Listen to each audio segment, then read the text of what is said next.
Dagdag allowance at hazard pay para sa mga health workers at pang medical frontliners isinusulong ni Senator Bongo at COVID-19 vaccine kailangan pag-aralang mabuti upang masiguro ang kaligtasan at pagiging epektibo nito. Narito po ang detalye. Tinitiis ni PJ Cabrera ang mainit na sitwasyon tuwing nakasuot ng full PPE kapag naka-duty bilang nurse na nakatutok sa COVID cases. Kailangan na niyang gawin ito para maprotektahan ang sarili at ang kanyang pamilya sa nakamamatay na virus. Sa kabila ng mababang sweldo ikumpara sa mga nagtatrabahong nurse sa ibang bansa, tuloy ang kanyang serbisyo sa kapwa Filipino.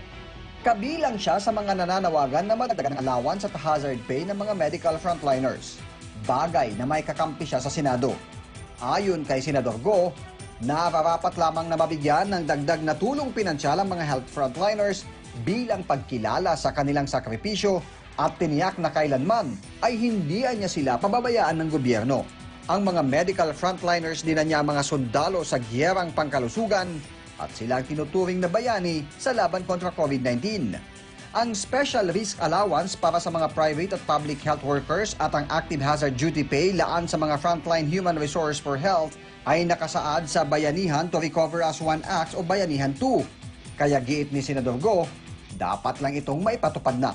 Umabot na sa higit 11,500 na mga healthcare workers sa bansa ang nagpositibo sa COVID-19.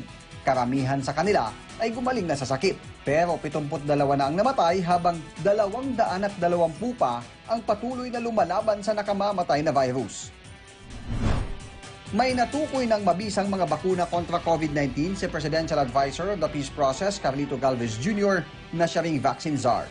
Ayon kay Senate Committee on Health Chairman Senator Bongo, inabot na kamakalawan ni Secretary Galvez kay Pangulong Duterte ang listahan ng mga bakuna na puntiryang bilhin ng bansa. Pero paalala ni Senador Go sa Department of Science and Technology at iba pang ahensya ng pamahalaan na huwag padala sa pressure sa pag-aproba ng bakuna kontra COVID-19 na gagamitin sa bansa.